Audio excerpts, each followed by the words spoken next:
Welcome to the Winning in Business podcast. I'm your host, Kelly Rissy, and I love talking to business professionals, leaders, and entrepreneurs who are winning in business. Are you ready to reach your next level of success? If so, join us on the Winning in Business podcast as I interview entrepreneurs, business professionals, and leaders who share how they've risen to success. Before we begin, go ahead, hit subscribe and the notification button so you'll be notified each time a new episode is released. Plug in and settle in. You're about to be inspired to rise up to your next level of success.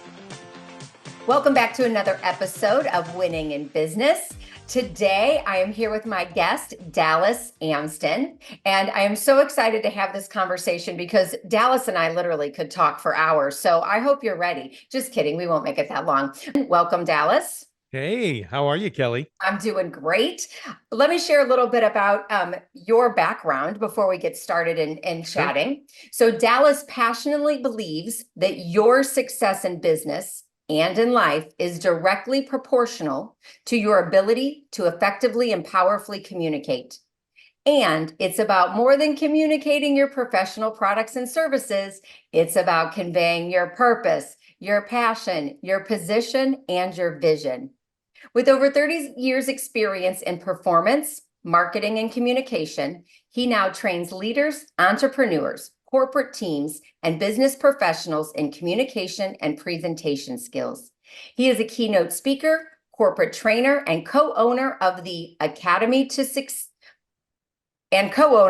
Communicate to Succeed Academy. I got really excited about what you're co-owner of there. And he likes to say, the mission of Communicate to Succeed is in the name, empowering professionals so they can communicate to succeed. So please welcome Dallas Amsden today. Whew, got through that. How are you doing today? You know, I probably should have just written something way simpler. So usually, Kelly, when I'm working with an MC at an event and they say, you know, I got your bio, I'm ready to go. I'll just say, don't read the bio. Do me a favor. Just say, you're going to enjoy this next guy. Let's go ahead and get him up on stage. He'll talk about himself. we could do it this way. What do you and your co-owner, what do you two call yourselves? Like two bald guys or something? Oh yeah, we're just a couple of bald white guys, you know. So Communicate to Succeed, the academy that Jeff Kozatek and I did together. We just joke with people, you know, it's just two guys walking in a room with shiny domes. That's about it. That's going to be the next way I introduce you. Right. Just two guys walking in with shiny domes, ladies and gentlemen. There they are, Jeff and Dallas. That's great. Okay, so you have a great background, 30 years of experience and so many things, and now really focus on communication. So tell us, how did you get into what you're doing now? Like, give us a little journey. Sure. So it's an interesting journey. And I know it's very similar to you had Jen Whitmer on a couple of weeks ago. And so she and I both have performance backgrounds. My parents were pastors. And so I grew up being on a platform. I was on the worship team. I was a worship leader, singer, songwriter, went into college and became a musical theater major, and then met my wife while in college. And after college was over, we got married, moved out to Los Angeles. We were part of the entertainment industry out there. And I thought for the longest time, I wanted to simply be a performer. I thought I wanted to be an actor. I wanted to be a singer. That was kind of the role in life. And when we first moved out to LA, took a little bit of time to find kind of my flow, kind of my step there with that. But I had worked as a stunt performer. I was a stunt cowboy, getting shot off of getting shot off of roofs, doing high falls. One show I did, it was 3 times a day. I got shot off a 24-foot high fall. And just after a summer of that, you're like, you know what? I don't know that I want to keep doing this to my back and my hips and everything. But did the stunt performer thing, did the commercial work thing, went out and did the actor, some industrial films, shot a couple of pilots that nobody ever saw because they didn't get picked up. But what I realized with it in those moments was I actually didn't want to be an actor.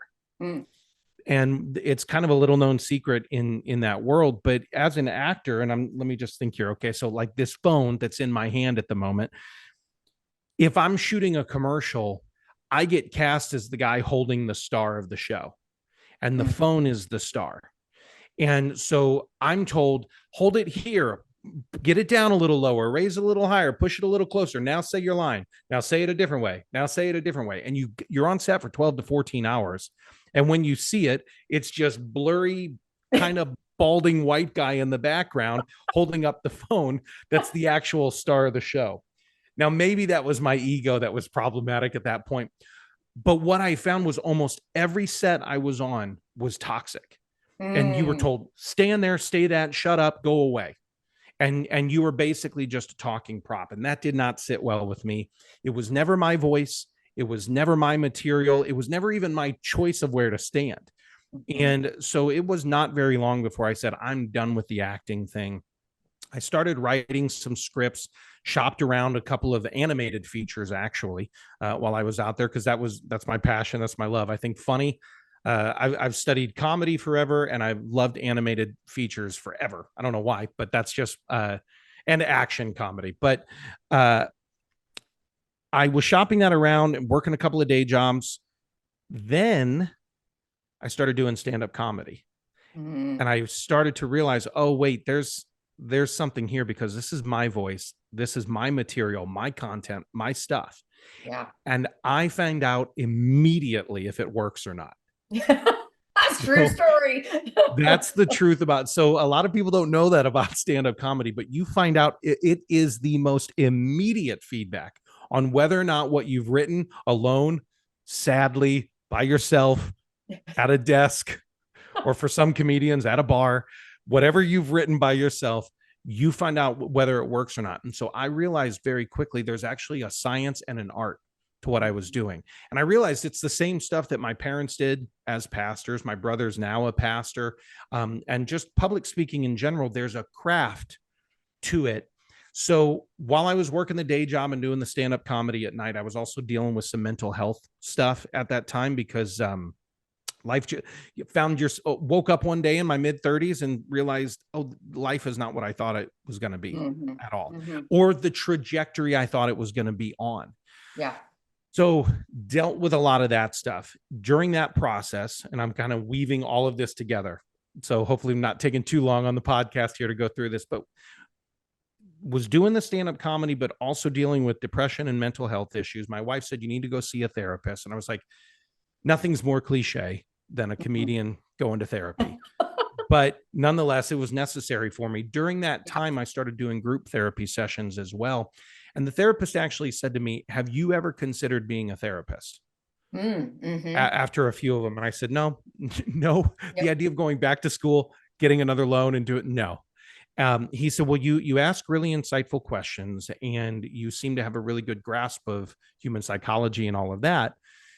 So what does a person who's told they could be a great therapist do? They say, heck no, I'll be a coach. Coach. Yes. Right. Yes. So I shifted over there, studied coaching, got into that, started picking up some clients, had some success with it, but it just was not quite right. Because I wasn't meant to be a life coach. And even though I could get people some breakthroughs, it didn't fire up my soul like I wanted it to. And so when 2020 happened, and here's what's funny, I bought the name Communicate to Succeed 10 years ago before any of this stuff happened. I just felt one night I need to get that name. I bought that domain name, sat on it for almost 10 years. And in 2020, we all had a little time to think about things. I don't remember what happened, but something occurred. Something occurred in 2020. Yeah, I had more time at home for some reason, and I got to sit around, and I started to actually think about where was I most alive? Because it wasn't in the coaching space. I wasn't really into the digital marketing game either. I didn't want to grow digitally like some of these people were growing. At the time, I had a podcast called Defeating Depression. And what I did in 2020 was I started to look back, and I kind of call it my trophy room. And I went in my imagination, I started to look back and say, where did I feel most alive? Where did I feel most passionate? Where was I getting paid the most? Mhm. right? Where were all of these things in alignment? My purpose, my passion, my mission, my excellence, the place where I also felt like I had authenticity and authority. And I realized it was every time I had a microphone in my hand.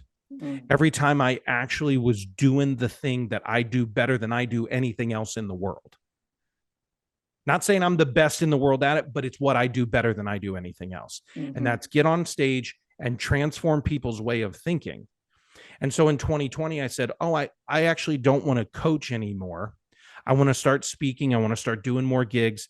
But can I teach what I know about public speaking to other people? So I actually started doing that. I started beta testing and I started coming up with all these templates and I started teaching people how I craft outlines, how I craft keynotes. I worked a lot with coaches and entrepreneurs during that time. And even from that, that felt like more alignment to my purpose, my passion, my excellence, my authority, my authenticity. It felt like more of that. But then I realized it's not even just about teaching other people that, it's actually about training on the overall skills of communication. Mhm. Something people tell me all the time. I get regularly, people will say, you're a very authentic guy. You're a very genuine guy. I don't get the vibe off of you like you're trying to sell or you're trying to schmooze or anything like that. I've never owned a sales plaid jacket, never have owned that sort of stuff. um, but there is, and you said it there at the beginning in my intro, I believe that communication is the number one skill set that gets us success in the world. But unfortunately, most of us are taught to be experts at what we do or what we sell. We're not taught to be experts at communicating the most important things, and that is human connection. Yes. So I always train people. Communication equals connection. Communication equals Mhm. connection. And you will know immediately whether or not you're losing connection with somebody or gaining connection with somebody based on how the communication is going. Yes. And so there's a whole set of communication principles that can be applied across industries, can be applied. It's even applicable across personalities, across Enneagram types, Mhm. whatever you want to say. It's across all of them. And if we can learn how to actually use those keys, we can unlock our potential and the potential of the people we're speaking with.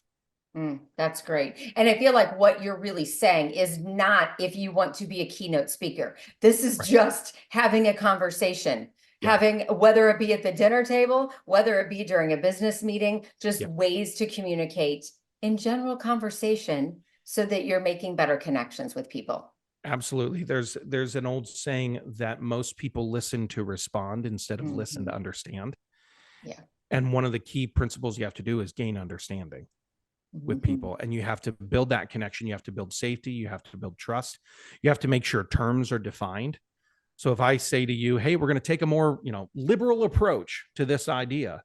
Well, liberal has multiple definitions. And what we have to do is we have to make sure we're using the same definition. We're Mm. defining the same terms for one another. And so my role as the communicator or your role if you're leading a conversation or Mhm. whatever is to make sure terms are defined, understanding is gained, connection is increased, because in that everybody rises to the next level. Yes, that's awesome. And I love what you're doing, and I see you so perfectly in this role as well. Um, it, I've known you for a few years, Yeah. so I feel like you are really good at everything you do. Personally, that's how I Oh, see well, you. thank you. And at the same time, like I think the first takeaway from this whole podcast is make sure that what you are doing makes you feel alive and you're passionate about it, and Yeah. yes, you're making money from it, Right. but it really fulfills you and brings you joy. Yeah. That's Yeah. it. Yeah. And there's all this talk nowadays, especially in the coaching, consulting, and I'll say it, expert industries. Hmm. Let's use that term, that you have to, quote, find your niche, right? So everybody has to name their niche. And I struggled with that for a really long time. And I still think there's a truism in there. I think there's a seed of truth Hmm. in there. But what I realize more and more is my niche is actually my passion. So the thing I'm passionate about, the more passionate I get about it, the more excited I am about it, the more magnetic I become. And then people rally around a passion point and not just a psychographic or demographic or, hey, busy moms who want to lose weight without giving up your favorite time with your kids. Like that's like this weird niche. Or, hey, overworked dads who are tired of missing the soccer game. That's a niche that people will coach to. What I'm saying is I actually want to find people who go, no, I'm passionate about the idea that I can be a better communicator. Which is weird. But when they hear me talk about the power of it to actually transform lives, because someone once said to me, well, Dallas, you're really talking to compassionate capitalists, which I found that intriguing, right? We're both laughing about that right now. And I even went down and I was like, hey, I work with introverts better than I work with extroverts. So I work with introvert entrepreneurs, and somebody was like, well, it's more like compassionate capitalists. And meaning I really have a passion for people who want compassion in the world and understand that this is not to sound political for your listeners and for you, Kelly. I don't know where you guys sit politically. Do I think capitalism has gotten a bad rap? Absolutely. Do I also think there's a dark side to it? 100%. Yeah. But do I think there are people who actually want to use the free market system to change the world for the better? Those are the people I'm interested in. Nice. So somebody was like, yeah, that's who you serve. I'm like, no, I don't. I'm actually just passionate about big ideas and connection with humans, and like, let's be real with each other and authentic. Some people call me the authentic communication guy. I'm like, all right, fine. If that's the moniker, that's who I'll be. Right. Okay, so I have a question for you. So like, I always love getting into this. So your success along the way and winning in business, what are some clearly like is be a better communicator. What are some other what are some other ahas that you have discovered along the way that can help the listeners? So I will go back and I'll say one of them is that trophy room. So David Goggins, for those of you who know him, he actually refers to this as his cookie jar. Like he goes back to where his wins were in the cookies that were in the jar. So when he's struggling and getting through, to me, it's the trophy room. I had to go back and say, where did I win the most? Now, Jen, to borrow from her again, she would say I'm an Enneagram 3. She wouldn't tell me that, but I know I am. So that's a competitive achiever type. So for me, that language just rings true. I had to go to my trophy room and see where I was winning. So for your listeners, one of the best aha moments is actually to say to yourself, where am I most alive? And if you're close, if you're like, I'm close to feeling on point, on fire, in flow, in my zone of genius. If you're close, then ask yourself, what would bring it to on point? It's kind of like a targeting system, right? If I shoot a bow and arrow at a target, plink, oh, I was a little high. Plink, oh, I was a little low. Plink, oh, I was a little wide. By the way, that is the official sound effect of an arrow. Plink. But if I clearly define what my bullseye is, or if I clearly define what my trophy room looks like, then I'll know whether or not I'm really on point or whether I'm just wide. And so be willing to shift. And I had multiple people who had seen me shift on my digital profiles, my social media profiles, saying, boy, you're doing something different now. I don't really know what you're doing now. How do I, you have permission to shift. Yes. Do not think that you have to show well and have this subtle over time, 6-month gradual evolution of who you are. Just shift and say, guys, this is what I'm doing now. Yeah. I love that. If it's on point. Right. With who you are. And so that would be one, is go to your trophy room if you're feeling a little wide of your mark and say, what is my bullseye?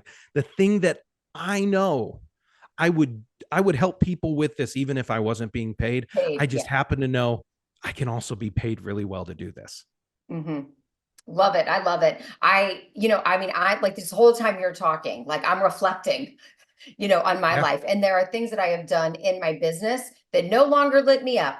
Like I started as a health coach, like really helping women lose weight.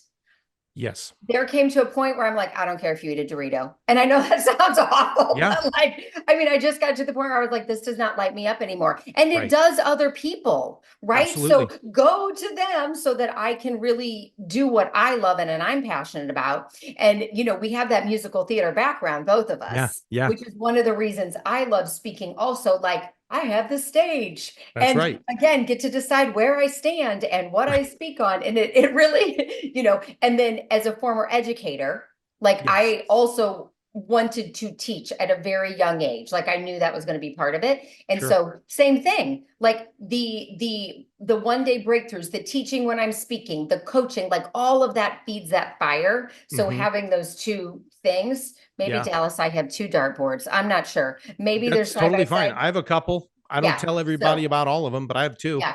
Yeah. Awesome. 3. Okay. What's your next point? Keep going. No, that's okay. The other one I would say is, so another aha is actually looking for the aha in your clients. I don't think we win enough in business because we don't think enough about creating winners in our business. And so I think a really important thing for us is, what's the moment? Like I can always tell, especially when I'm speaking, but when I'm working with a team of clients, I know the moment the magic happens. Yes. Any person who's not even very intuitive can feel that moment and say, that's the moment that it happened. And we all felt it, right? Everybody, we all felt it. And you get the nod. Some people will say you're getting the nod. But when I discover the aha moment in them, if I can use that to help other people discover their aha moments, you know, kind of like in coaching, you know this with the mindset stuff, Kelly, is usually when people are tripped up by their triggers, there's usually only about 8 to 10 triggers. They're just recurring triggers. Correct. It's always my spouse says the thing, or my child does the thing, or a coworker that always frustrates me, or whatever, or I get that email at 6:30 in the morning from the boss. Whatever it is, it's always the same 8 to 10 triggers. And we have not yet learned how to diffuse those landmines. Well, the same. So that's kind of the negative side. The triggers are one side, but the ahas are another. For most people, it's always the same aha, or the same 5 to 10, somewhere in there. And once you, as a business owner, a coach, a consultant, an entrepreneur, a small teams leader, whatever your role in leadership in business is, when you start to discover what the wins are for other people, you go, oh, I now am starting to learn this is the winning game plan. Yeah. And I think that's a big aha, is become really receptive to what other people's ahas are, and it will allow you to create more ahas, more moments. That's good. So I think that's one thing that we can all do better at. But again, it comes back to that was the magic moment. That was the magic moment. I felt it. Did you feel it? Ah. And we all go, aha. Yeah. You know, it's the light bulb moment. It's the moment the switch turns on. So that would be another one I would say is 1, go to your trophy rooms. 2, discover other people's aha, and you will find bigger ahas for you. Now I'll give you the other one I'd probably say is a mind shift. And this is probably the biggest one. And you and I hinted at this on a phone call we had a few weeks ago. And I teased you along with the book title. Oh, yeah. Yeah. And I said, I'll get more into it. I'll get into the subject a little bit more. I think probably the biggest disservice that we can do ourselves is we go at our day from our present position and from our past programming, or what you and I would call a paradigm. So a few years ago, I had purchased this very expensive program that I was in, and I got no value out of it in the 10 weeks, except for one thing that one of the coaches said on one of the calls that I'd happened to catch the replay. And he said, you know, he was talking about a focus point, and he mentioned a book that he kept on talking past, and then he mentioned a second book, and it was literally just 2 books that he mentioned within passing. I said, what are those 2 books? I need to write them down. I got to find out what they are. So I went and I got both books, devoured them, absolutely consumed them very quickly, and thought, this is the life change. This is the shift So I'm not just a mindset person. I'm a mind shift guy. Yes. So this is the mind shift that helped me. And what I realized was there was all of this programming that had been put in me from the past, and we all have it. Your teachers gave it to you as a kid, your parents, your siblings, your any grown-ups in your world. It was also your socio-political status. It was your religious status. It was your economic status, your demographic, your psychographic. All of that was programmed in you in the past. And they call that a paradigm. So the past paradigm presents itself as all the present issues you're running into. Yes. And so if you're not getting the results you want in your life, you have to look at your habitual behavior. You have to look at your programming, because that stuff has been with you for a long time. But here's the thing that I learned from these books, and I'll mention the names in just a moment. I'm going to keep pulling everybody along, right? The thing I learned is that I can't actually rewrite the program from my present position. What I have to do is I have to go out to future Dallas. And I have to imagine who I want to become in a year, 3, 5, 10 years from now. Matthew McConaughey was asked this one time, who's your hero? When he was 15. And he said, well, it's me at 25. And then when he was 25, he was asked again, he goes, have you become your hero yet? And he goes, no, it's me at 35 now. And so the idea of there is a future you out there that you want to embrace versus the future you that you're trying to avoid. And yet somehow all the triggers and all the emotional stuff and all the crap you and I just talked about a few minutes ago, we find ourselves on that same trajectory toward a future us we've been trying to avoid for years and years, but we've been trying to avoid it by using the same programming of the paradigm from our past. And it's getting us a reality we don't want. Right. And the language alone of that, right? Like, let's go back to the weight thing, right? I don't want to get fat. I don't want to get fat. Well, you're focused on fat. Right. Instead of, it's your target. Yes. Instead of, I want to weigh whatever pounds, and focusing on that. I want to weigh that. I want to weigh that. And then you check in, like, is my behavior matching what I want to weigh? Absolutely. Yeah. And so there's the way I say it, there's a mindset call that I run for a group of people. The way I say it is there are 2 potentialities out there for you. Future you want to embrace, or future you want to avoid, and future you want to embrace. And so one of those big ahas for me during 2020 into 21 was those books that shifted me to start thinking of future Dallas. Who's this guy that I can actually fall in love with? Because here's part of the pain I experienced in my journey with depression and major anxiety. I hated the guy I saw in the mirror. Like, I looked at him and I thought, I don't know who you are, and I don't like who you are. And it caused so many problems. Because it was coming from such a place of lack and such a place of negative emotions. And what I realized was, I'm never going to fall in love with the future me I want to avoid. And I keep finding myself on that trajectory. So I'm hating the present me more and more. And over here, we're worried. Like, it's the worry, the fear of turning into that. And then that worry, fear, doubt causes depression. That's it. And the anxiety of that is just future targeting, and you're moving in that direction continually. So what I had to do was I had to first start in my trophy room. I went back to the past and said, okay, where's the things where I've gotten the wins versus the things in my past that are causing me to lose in the present. So I began to explore the trophies. And then what I began to explore was, who's this guy out here that I absolutely love? Well, the thing is, he's totally aligned with the trophy room. Future Dallas has been found in past Dallas. It's a part of me that was always there, but I kind of swept it under the rug of the years and the pain and the detours and the delays and the denials and the depression and all the anxiety and all the things. So I had to take some time and unpack that and fall so in love with this guy out here. And I don't think I think everybody does a vision board, in our industries. A lot of people will put together the photos that inspire them, or the things that motivate them temporarily. But if we don't take the time to understand, I'm targeting the wrong person. Right. Who is the person that's going to be achieving these goals? That's more important. Who's the person? Who is the person? Yeah. Right. So I think one of the best things we can do is we actually anchor to our future self. Mm-hmm. And your future self becomes your coach. Your future self becomes your mentor. Your future self becomes your cheerleader. Now, do I need other coaches and other mentors and other cheerleaders? 100%. Mm-hmm. But when I'm facing something that's a trigger or an emotional sedation cycle or any of the things that I found, when I'm facing an old habit, an old belief, an old behavior, mm-hmm. I have to say to myself, how would future Dallas handle this? Because future Dallas has already won. And I know that sounds woo-woo.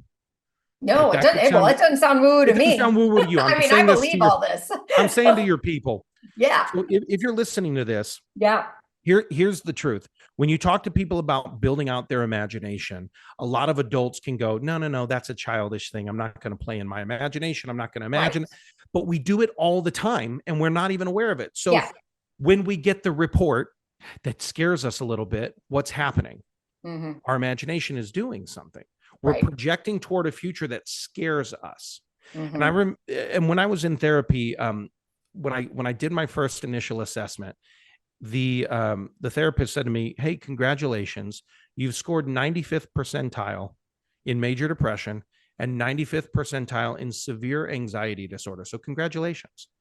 And I said, why are you congratulating me? And he leaned in and with just almost like a daddy-like affection, he said, it means you actually have an incredible imagination. But your imagination is directed at all the wrong potential outcomes. And he said, so Dallas, if we can take this imagination of yours and we can redirect it to better outcomes, do you think you might get a better future? And that was just, mind-boggling. So I remembered that when I came across these two books. And the first one is called Psycho-Cybernetics, and it's Maxwell Maltz. And he basically talks about the fact that your brain is a cybernetic or a computer-like system. Psycho-cybernetics, brain, computer. But most of us have the wrong target and we're aiming at the wrong target. And so he came at it from a position. He was actually I just forgot the term, helped people, plastic surgeon. So he would do nose jobs and stuff for people. And he would realize that some people had a massive shift in their world when one little feature that had been bugging them for years got changed. Other people never shifted their belief and would need more and more stuff done, But so Psycho-Cybernetics kind of took me on this journey of, I have been for a decade plus, or was at the time for a decade plus, aiming at the wrong target. And like you said earlier, Kelly, it's I hate being fat. I hate being fat. Well, here's what I got. I have a negative target, being fat, and a negative emotion. I hate. Yes. So that negative target and that negative emotion creates a negative outcome and a negative loop. Are we surprised at all? Yes. When we get negative results. Yeah. And then we're stuck. Right. Stuck. Yeah. And Jeff Kozatek calls that the insanity cycle. Yes, exactly. That's what it is. And so instead he said is like, no, shift, quit trying to not hit the old target. Yeah. Right. Yeah. Quit trying to make that not happen and instead focus fully on this person you're becoming. Mm-hmm. And so Psycho-Cybernetics was the first one that I read. And then I came on another guy who was mentioned during that, Bob Proctor of the Proctor Gallagher Institute. A lot of people know him. He passed on this last year, sadly, but he wrote a little book, and it's a tiny book, and it's called Change Your Paradigm, Change Your Life. Now, back in the day, oh my gosh, he was one of the gurus back in the 70s and 80s. He had Wayne Dyer, Dr. Wayne Dyer, change your thoughts, change your life. Right. So a similar kind of premise. Similar. Yeah. And Proctor's book, though, was like, it's not just about your thinking, because your thinking is based on a paradigm. And so unless you rewrite the code, can be crappy. Right. You're right. If you're not stinking thinking, you're going to end up blinking. I don't know what the phrase should be. So he began to say, here's how you become aware of your paradigm. Here's how you become aware of your habitual behaviors. Here's how you begin to shift and rewrite it. And so I read the book, and I gave copies of it because I loved it so much, 5 or 6 different people. And one person actually read it that I gave it to, and they called me and they said, hey, the last chapter, it says, do you want to read this together and have an accountability partner? And that was Jeff Kozatek, the core authenticity guy. So I'm the authentic communication guy. He's the core authenticity guy. Both of us have authenticity in our value statements. So he and I started about 2 years ago reading this. We're now on our 10th reading of the book. And every day we leave each other a Marco Polo video message with our script and with our targets and with our goals and where we're headed. And it has been you talk about an aha game changer for me. It is a game changer because even now, when stuff occurs that used to trigger me, I'm seeing new habits that I formed over the last 18 months because I'm way more aware of them. And the accountability has accelerated the progression of that. Yes. And it's been incredible. But for me and for your listeners, if you're stuck in your rut, the best thing you can do is you can identify the future you actually want to become, and you can anchor to that person and take that person on a date, talk to that person, mastermind your present problems with that person, because they can see past it. Right. Because they're on the other side of it. They're on the other side of it. Mm-hmm. So that would be kind of my mind shift aha moment for you. Yeah, good. I'm talking a lot. Kelly, you talk to me. I mean, I love everything that you do. I preach it. I coach it. I had not listened to that book yet. I'm a listener, by the way. And I'm in the process of it. I just haven't finished it to tell you that I finished it. So I'm still in the process of it. That's okay. I think I'm on section, maybe 5 in the audio, like they do it in sections and it's an interview, and it's really good. So I am a highlighting freak.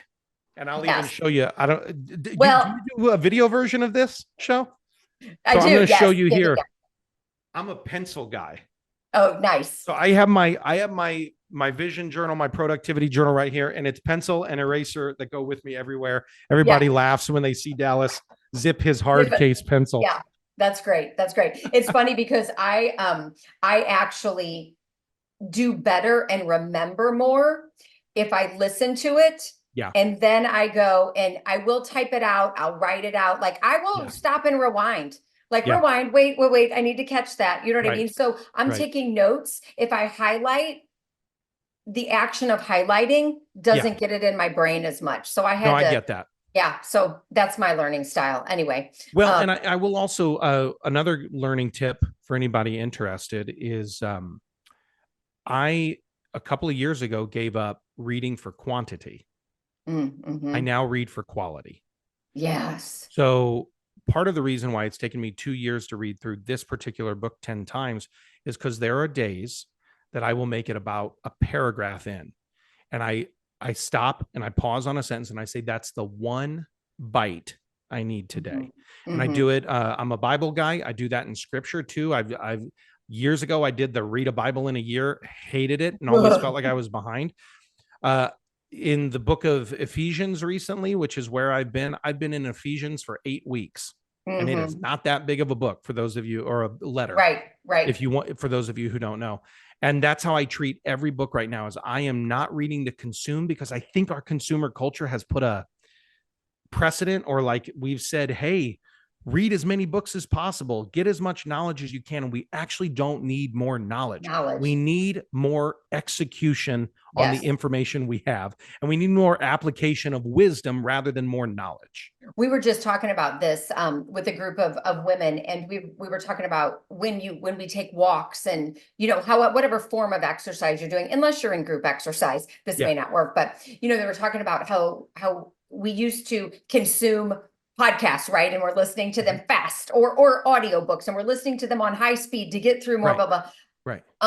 Like when you just turn on music and stop consuming, like at some point you have to stop the consumption and just allow your brain to think and to be creative and to dream. And you said something about, I don't even know. I think even the dreaming of what is the future you, like we've lost the sense of dreaming. And what does that look like? you know? And I think we've lost the sense of boredom Mm-hmm. because Mm-hmm. we have that device that is right there, always available. We don't sit with our thoughts very much Yeah. anymore. Right. And I think what's really intriguing, and this is why I think there's been a little bit of an uptick for people in meditation in the last few years, is because more and more people are so plugged in Yeah. and so overly charged and so overly informed. I mean, the physical obesity in the nation has nothing to do with the mental obesity, right? Sure. Yeah, I was just gonna say, No, I'm being very facetious right now. yeah. We have all the information at our fingertips. Mm-hmm. At the fact, like it will smart type on certain search engines. It'll finish the sentence for me. Yes. And then it'll give me 1.4 million subject searches. Information is way too available. Yeah. And if I'm bored, I put on the next show, or I put on the next podcast, or I put on the next audiobook, and I don't sit long enough. Why would I ever think I could hear myself think? Yeah. And you know what else that does?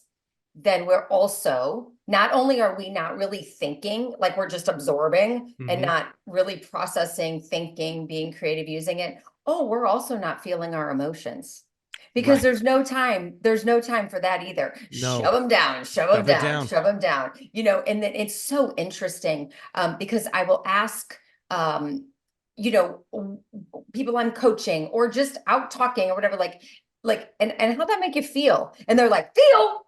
Like don't make me say a feeling word. And it's so funny because then you know what their response is. It's not a feeling word at all. Yeah. They can't, like, it's not even an emotion. You know what I mean? It doesn't even tap into that because we've lost that. Yeah. So very interesting. Okay. I feel like one of the questions I always ask is challenges in business. Sure. So what is one challenge that you face as a business owner? Everybody is going to say things like shiny object syndrome. I think what we were just talking about is one of them. There's too much information. There's too many possibilities. Yeah. So I think one of the biggest challenges we have is to actually stay anchored to our future self, but stayed anchored to the mission of why we're here. Mm-hmm. What it is specifically we're doing, because people come to me all the time with, you should teach this group, or you should talk to that group, or you should do this. And at certain levels of business, we chase the money. Mm-hmm. And I think what we have to do is we have to quit chasing money. We have to start chasing passion. Mm-hmm. And we have to start chasing service. Yeah. Because the money follows the service, and the service follows the passion. Right. So the more I'm passionate about what I do and who I help, the more I'm excited to talk about it with people, the more I'm excited to just share. Like, I'm literally an evangelist for my own business at that point, right? I can't help but I tell people about my kids all the time. Mm-hmm. I have a 6-year-old. He's about to be 7. His name is Arrow. He is one of the cutest kids I've ever met, and he's got the personality to boot. Okay. He just knows how to charm anyone's socks off. Meg and I will share photos of each other. We talk to people about him. I tell stories of my 13-year-old who's in martial arts, my 10-year-old who's at STEM camp. I can't help but talk about my kids because I love them and I'm excited about them. Mm-hmm. What if I did the same thing in my business? Mm-hmm. And I became so excited about these little guys I'm raising up, my products and services. Yeah. That's what I get really excited about. So I think one of the best things we can do is we can stay as anchored as we are to our future self. We need to stay anchored to how that future self is helping other future people. Yeah, that's good. Yep. Because I think that's probably when we make an impact, everything follows. That's right. And so you don't chase the money, get out of that idea, because here's the other thing. If you're chasing money, everyone can smell it on you. Mm-hmm. And we cannot come into a situation with our agenda in place. Yeah. If the agenda is to sell or to make money. But if my agenda is to serve and to discover and to connect and to build greater connections, then I just get better at the close. Yeah. Yeah. Right. And that would probably be the other thing, is like, when you ask me what challenges do I face as a business owner, or what other one, it took me a really long time to say, so are you ready to get started? Mm-hmm. To just simply ask, are you ready to do this? And guess what? Some people aren't. I just had a pretty large client tell me this last week, we don't have it right now to bring you in, but we know it's necessary. And no matter how much future anchoring to their pain point I did, just wasn't in the cards right now. It's fine. It is what it is. But you're gonna, what's the old cliche, Kelly? You're gonna miss 100% of the bats you don't swing or something. I forget the paraphrase, but I go with the Wayne Gretzky. The shots. You'll miss 100% of the shots you don't take. That's that's Wayne Gretzky. So yeah, that's right. You're the hockey gal. So I think we need to get more comfortable with the ask, but only if we're comfortable with the numbers we're asking for. Which again, and aligned with the service we're providing and what we're doing, right? Yeah. Like when we're in alignment, it's 100%. And we know the impact we make in what we do and truly how it changes people. That's what lights me up. 100%. Yeah. That's great. The first time I said some of the numbers that like scared me, I went, well, that's going to be, and I felt just as awkward saying them, and it came across. So what I started doing was I actually started saying those services to an accountability partner and to my wife. Here's what I sell that for. Oh, that's easy. That's an investment of this. The next time I said it, it rolled off of my tongue so easily that they were like, oh, okay. That's more than I was thinking, but that sounds great. And I'm literally going, I said yes. And I just on a phone call quadrupled my price. Yeah. And I think we need to be more comfortable with the idea that we're serving, and then we need to be more comfortable with the skill set of simply asking. Right. I agree. So that'd be my thought on that one. That's good. That's good. So what accomplishment are you really proud of that you want to share? Besides being a father? Yeah. That's pretty incredible. The thing I would say I'm most proud of is I'm actually really grateful every day for my mind. So I remember dates and facts and information, and I can consume tons of info and I'll quote a random person here and there. And every day I say, thank you, God, for my mind. Thank you for the ability to recall. But I'm proud of the fact that I never settled in, and that I'm continually willing to grow and to shift and to move and to expand. So I know that sounds weird to say, because I haven't hit all the professional markers that I want to yet. But the accomplishment that I'm most proud of is that the guy, I say it with some emotion. Yeah. I can actually look at the guy in the mirror that just 4 or 5 years ago, I said, I hate this guy. I can actually look at him and say, I'm proud of who you're becoming. Yeah.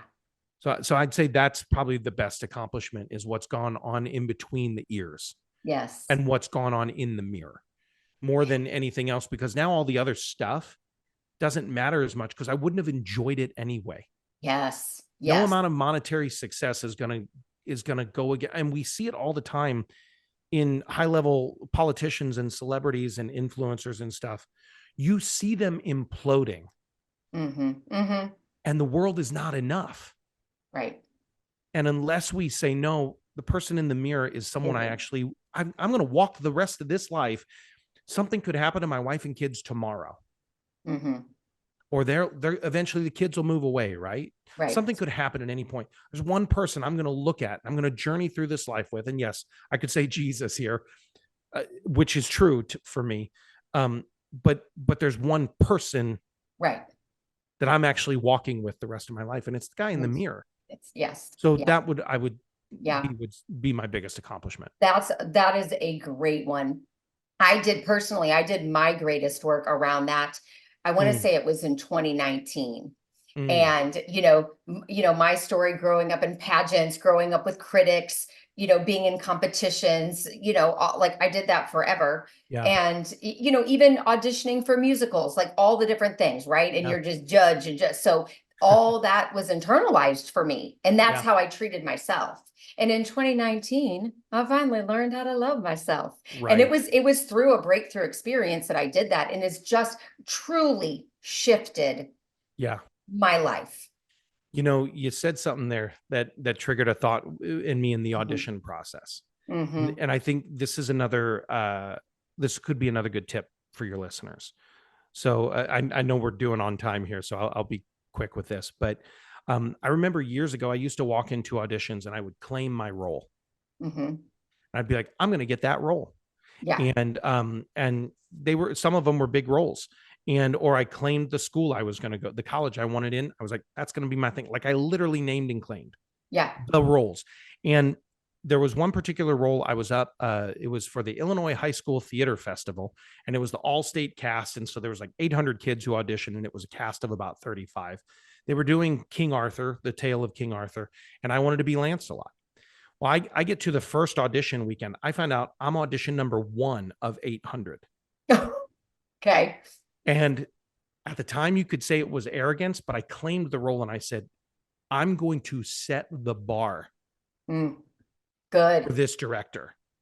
And he said to me after the casting happened and I got the role of Lancelot, he said to me, Dallas, every person who came in the rest of the next 2 weekends, I could only compare him to you. And he actually said the phrase to me, you set the bar. Now, years later, flash forward, I was in a casting office and I was up for a decent role on a TV show. And it was for a recurring thing. And I wanted the role and I was desperate for the thing. And I'm doing the audition and I'm in there with the casting director and he gets up in my face and he goes, pause the camera. And he comes up to me and he goes, what are you doing? And I said, what do you mean? And he goes, quit trying. And the thing he said to me, and this is the business lesson, was he said, Dallas, every day I sit in this casting office and I'm waiting for the person who's going to come in and say, I'm going to set the bar. And he said, you didn't do it.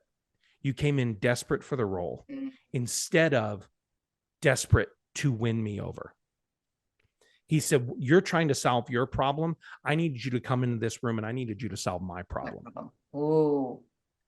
And so one of the things that we have to know is that's a great business lesson right there. Right. And this is the truism. Yes. Your prospects are waiting for you. Yes. They are So we joked earlier about the vision board. Guess what, my friend? You are on someone's vision board. I say that to people all the time. Kelly, you are on someone's vision board.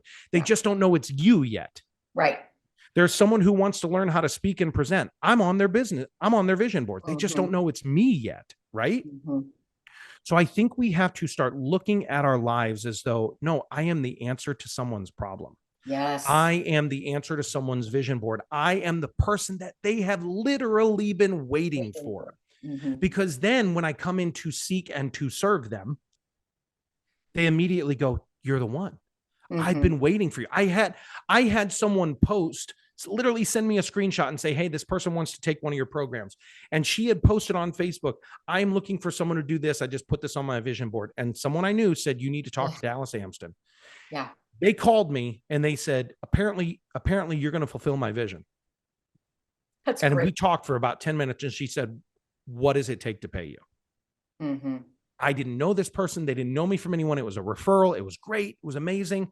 But they said in their text message back that they posted online, I had been waiting for Dallas to show up and I didn't even know it was him. And I think that's a huge lesson for all of us to learn in business. Your people are waiting for you. And we're on some people's vision boards and some people are praying for us at night when they wake up in the middle of the night. That's right. With the problems running through their head, like they're so anxious and so nervous. Yes, praying for us to show up. To solve their problems. Oh, that's so good. That's so good. So for you, I know you have lots of offerings. And it's pretty simple nowadays. Okay, good. And so where can people connect with you? Yep. And then I also heard you have something for the listeners. I do. So the best way to connect with me is on LinkedIn right now. I'm revamping Instagram and Facebook as far as my direction for those. But if you look me up on any of them, it's my name, Dallas Amsden. Dallas like Texas. Amsden is AMSDEN. Dallas Amsden, and I'm on LinkedIn there. I'm on Instagram. I'm on Facebook. Jeff Kozatek and I, who I mentioned, we currently run the Communicate to Succeed Academy, or what we call the C2S Academy. So if you're a business professional and you want to learn some presentation skills, networking skills, charisma, persuasion, all the things, that's what we work on. And Jeff is kind of our mindset trainer, and I'm the skill set trainer of that group. I help you when you show up, and he helps you show up as your best self. Yeah, that's good. So if people want to reach out to us there, that is c2sacademy.com. We're revamping that page, but you can still read about what you get in that c2sacademy.com, or Dallas Amsden on any of the socials. Okay. And I do have a gift for your listeners. Thanks, Kelly. So I mentioned earlier, one of the groups that I really resonate and work with is introverts. And a lot of people don't believe it. I am an introvert. They think that because I'm loud and charismatic, that's extroversion, but actually I'm a very introverted person. I need tons of alone time to recharge my battery. I don't get my battery from crowds. I get it from one-to-one conversations like this, or in total solitude, where my wife sends me away for 4 and 5 hours at a time. Go get away. But when introverts have to speak or present, they always believe a couple of big lies. There's 3 big lies that they believe. And so I created just a short little video series, a little training series called The Introvert's Guide to Public Speaking. Now, it works for presenting or for networking even, but it's The Introvert's Guide to Public Speaking, exposing the 3 big lies that most introverts believe before they have to talk with people, and giving them the one formula, what I call the alignment formula. Nice. Yeah. Yeah. The alignment formula. So that's just a little 5-part training series that they can get. And if you go to introvertspeakerguide.com, introvertspeakerguide.com, you can get access to that video for free. Excellent. And I will put all of the links in the show notes so that everyone can have them and connect with you. And I highly encourage you to connect with Dallas. Get the free gift that he's offering, because I feel like introvert, extrovert, my guess is they're great tips no matter what. So it works for both groups. Yeah, that's what I figured. But especially you introverts out there. So Dallas, it has been a pleasure just chatting. As you can see, this might be my longest podcast ever. Sorry, Kelly, I do that sometimes. Which is par for course. I'm talking to the communication guy. So anyway, it's been a joy. And the funny thing about it is we could probably talk another 30 minutes as well. So easily. But we're going to wrap it up. And listeners, thanks for joining us today. If you know someone that needs to hear this, would you please just share this with them so that they can hear this great? I mean, we went through a lot of things to really help people make mindset shifts, which you can do in business and life all over the place. You mentioned 2 great books. So thank you for just sharing all your wisdom with us. Thank you for letting me be a part of this. You're doing an awesome podcast. I love the show. I'm catching up on back episodes, and everybody, I'm going to plug Kelly here. If you haven't connected with her, make sure and connect with her as well. Like and subscribe this show, share it with everyone you know, and hit that notification bell so you can know when new episodes drop, because it's a great show with great guests. So thank you, Kelly. Thank you. I appreciate it. All right, everybody, until next week, rise up and live. See you then. Thank you for being a part of the Winning in Business podcast. If you've enjoyed this episode and want to rise up to your next level of success, but are worried about increased stress, time for work and yourself and your family, not to mention being exhausted, I'd like to invite you to a complimentary strategy call where I'll show you how you can do it all. I'll help you reclaim time, keep your sanity, handle the chaos with ease, and move to the next level of success that you deserve and desire. I hope you found value in listening today. Please always leave your comments, feedback, or questions. We check them all. I want you to continue winning in business and reach your next level of success. See you next time.